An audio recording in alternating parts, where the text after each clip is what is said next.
Magandang araw po ulit sa inyong lahat for our third reading of the day today. Tingnan naman po natin kung ano po ang makikita natin sa third reading of the day today. By the way, sana po ay napanood nyo na po yung fourth and fifth reading kagabi, no? Bago po kayo tumalon sa first, second, and dito sa third reading natin ngayong araw na ito, no? So, tingnan po natin kung anong makikita natin. Yung reading po natin ng 4th and 5th reading, no? Nabitin po kasi ako sa 4th reading. So, dinip dive ko pa po siya, no? Tiningnan ko pa po mabuti kung ano po ang makikita ko pa. Kaya, kung kaya pa naman, sabi ko nga po sa inyo, kung kaya pa naman, why not, 'di ba? So, kahapon ko lang po na feel na magbigay ng 5th reading, pero hindi ko na po yan sure na kung kailan yan mauulit. Basta ang pangako ko lang po sa inyo, kung kaya ay tayo ay magpo-4th reading pa po, no? Palasahin muna po natin ang ating baraha. So, kamusta naman po kayo? Kamusta po ang first, second reading? Nakapanood po ba kayo? I hope na naka-resonate po kayo at sana po ay kayo ay nabigyan ng mensahe na naaayon po sa inyo, no? So yan, maraming salamat po sa pagtutok nyo sa ating channel, no? Ayan, balasado na po ito. Pwede na po tayong mamili ng 20 cards. Ayan. Okay, pili na po tayo ng 20 cards. 1, 2, 3, 4, 5,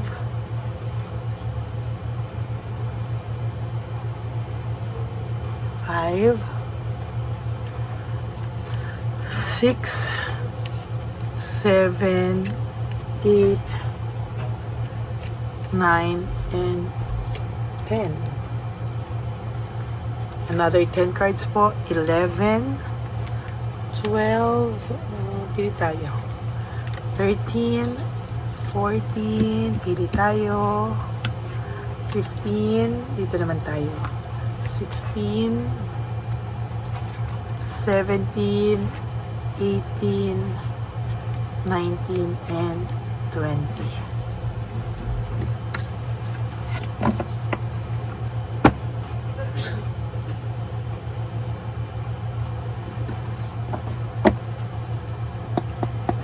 Okay, buksan na po natin ang ating baraha, ang kandila, no?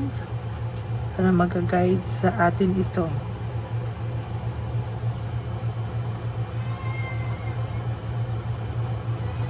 Tingnan po natin kung nalaban pa ito o hindi na.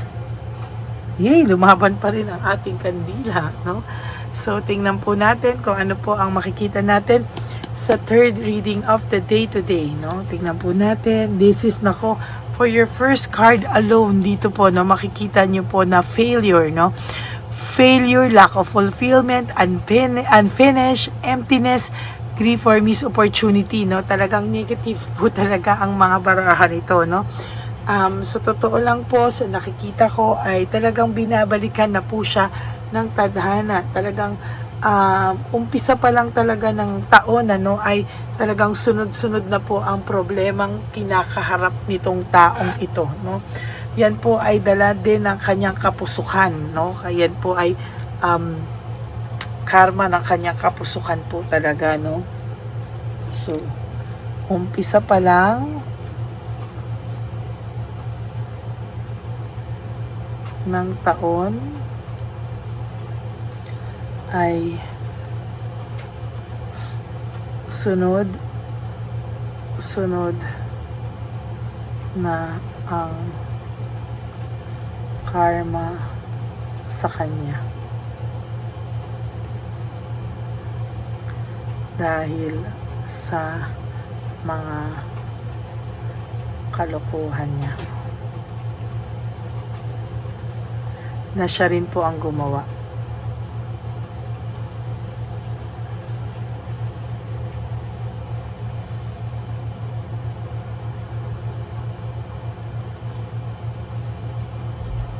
No, so nakikita ko po talaga na siya din po talaga ang gumawa, no? Sa totoo lang, kaya po ganyan talaga, sunod-sunod po yung karma sa kanya kasi from one kalokohan to another, ayan po talaga siya po ang gumawa niyan sa buhay niya. Umpisa pa lang ang taon, sunod-sunod na ang karma sa kanya dahil sa mga kalokohan na siya din po ang talagang gumawa, no?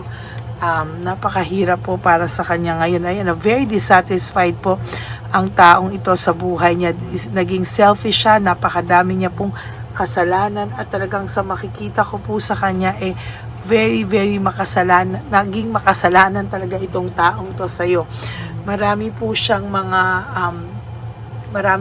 mga tiniis na hindi sabihin sa iyo. Marami ka pong tiniis sa kanya na mga hindi niya sinabi sa iyo at mga bagay-bagay na unti-unting nagpalungkot sa iyo at nanakit sa pagkatao mo, no? Sa nakikita ko po talaga dito ay marami siyang pride sa katawan, ano?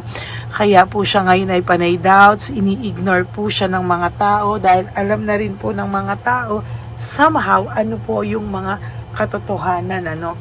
At talaga pong sa nakikita ko ay mas marami pa pong katotohanan na lalabas na sa mga susunod na kinakatakutan po niya talaga. Marami pa siyang kalokohan at mga ginawa sa sarili niya mismo na kinakatakutan po niya. And most of lahat pong yan ay dahil po sa tindi po ng takot niyang mabuking mo siya, no? Pero darating din po ang araw na itong taong to po talaga ay makakaramdam po ng matinding dagok. Actually, as a matter of fact, nagsisimula na po ito ngayon sa buhay niya at sa nakikita ko po ay hindi po siya matatahimik, no? There will come a time na itong taong ito po ay makakaramdam ng matinding pagkabagabag, no? Sa nakikita ko po talaga, no? Sa nakikita ko po naging stagnant po talaga ang kanyang buhay, no? Sa ngayon hindi po talaga siya mapakali sa nangyari sa kanya. And true enough, no, there will come a time na itong taong ito po ay makakaramdam ng sobrang guilt, sobra pong mapapahiya po ito sa harapan mo, no? Yun po ang ayaw niya talagang mangyari, kaya po sana talagang tinitiis niya talaga, no, yung pride niya. Kahit napakadami po niyang pride, kahit po talagang maghirap na lang ang kalooban niya, okay lang daw po, basta wag lang daw po siyang mabuking, no? Talagang yun po ang kanyang pinaninindigan, na wag na lang po siyang mabuking at sa totoo lang ay talagang danasin niya po talaga yung sobrang pagkapahiya sa iyo. Yun po yung ayaw niya pong mangyari sa iyo, na danasin niya po yung pagkapahiya, no? Sa totoo lang po, no? And sa nakikita ko po din dito sa susunod na card mo is all about frustration, ano? Naging defensive siya ngayon, anxious siya, no? Hindi niya alam, panay disaster po ang nangyayari sa buhay niya, kaya defensive pa din ito. Pinapakita niya pa rin po sa iyo na kahit papano ay ayaw niya po talaga na mapulaan siya ng tao, no? Ayaw niya pong mapulaan siya ng tao, kaya ayan po, ganyan po ang ginagawa niya sa buhay niya, no? Pa-chill-chill lang siya kunwari, but the truth is very, very anxious po ang taong ito at patuloy po yan magiging anxious sa mga susunod na panahon dahil po sa lahat po ng ginawa niya sa iyo, talaga pong makakaramdam po siya talaga ng pagkabagabag, no? Continuous stress, ayan, no? Restlessness, mai-stuck po siya sa ganyang klaseng sitwasyon at hindi po yan makakaalis just like that, no? Kung inaakala niya makakalusot lang po siya ng just like that, hindi po. Nagkakamali po siya at talagang sa nakikita ko po ay makakaramdam po siya ng matinding pagkabagabag sa mga susunod niyang panahon sa buhay niya. Hindi po ito matatahimik, no? As a matter of fact, ang taong ito ngayon ay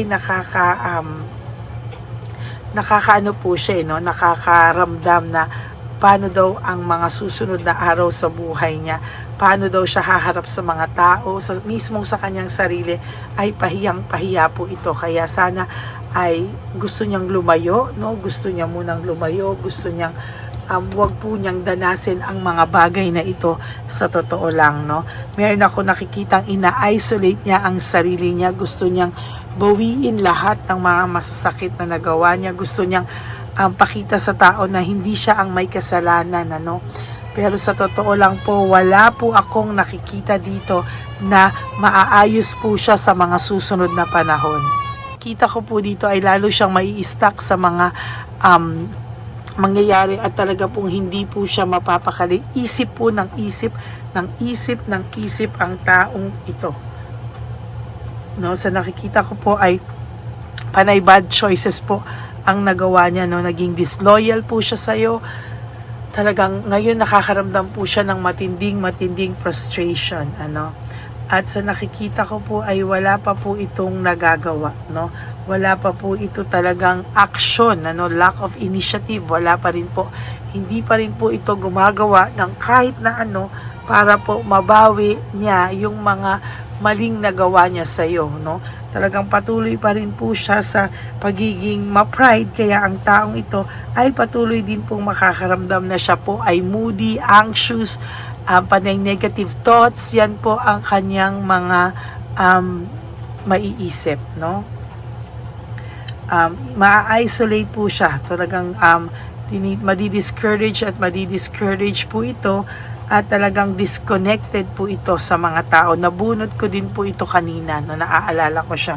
No, very disconnected siya. Talagang meron din po siyang nararamdaman na matinding boredom sa kanyang isipan, ano. Naging careless po ang taong to ngayon. Wala po siyang motivation, may katamaran po siya ngayon. Talagang wala po siyang kagana-ganang kumilos, no. As a matter of fact, ang taong ito ngayon ay walang kagana-gana sa mga bagay-bagay sa ngayon, ano. Panay pride lang po siya. This is naging very unfair po siya sa iyo. Kaya sa ngayon po, siya po ay nakakaramdam ng sobrang parang kapag-kapagod, ano. Talagang ito po ay maraming pride sa katawan niya at yan lang po talaga ang meron siya, no. Aside from that, wala na po siyang talagang wala na pong mangyayari sa kanya. Panay pride lang po ang meron siya, no. Ay nako, grabe kasi siya. Iyan tuloy ang nangyari sa kanya. Panay po siya chaos, very disorganized, very overwhelmed po siya sa mga nangyayari sa kanya ngayon. And through enough, no, there will come a time na itong taong to ay makakaramdam po ng sobrang problema. Susunod po, mas marami pang problema because lahat ng cruel things na nagawa niya sa iyo, this person is very stubborn. Ang tigas ng ulo, ang tigas ng puso, ang tigas ng pride. So ngayon po, ayan, siya po talaga ang binabalik-balikan ng tadhana, no?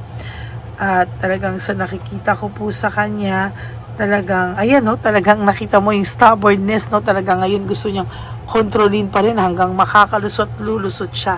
Pero sabi ko nga po sa iyo, no, sana nga iniisip niya na hindi ganito, no? Na sana talaga ay dumating sa point na sana ay nag-umami na lang siya one time, big time talaga para tapos na lahat ng ganitong pakiramdam niya, no? Natapos na lahat ito sa kanya. Sa nakikita ko po ay there will come a time na kakailanganin ito ng tulong pero wala pong tutulong sa kanya, no? Magkakaroon siya ng lack of resources at talagang mai-insecure siya, makakaranas siya ng hardship, poverty, and loss of money, no, or possession. Talagang makakaramdam siya ng matinding pagkabagok sa mga susunod na panahon. Because na rin po sa betrayal niya sa iyo and talagang failure, no? Ayan, no? Talagang hindi po ito matatahimik sa bandang sa susunod. And lack of inspiration. Wala po itong magiging inspirasyon sa mga susunod na panahon para siya ay makabawi sa iyo. So that is your third reading for the day. I hope na naka-resonate po kayo. And if you do, can you please give me a like and comment down below para naman po alam natin kung ano po ang makikita pa natin sa mga susunod na readings natin, no? Tingnan po natin kung kayo ulit ay makaka-resonate.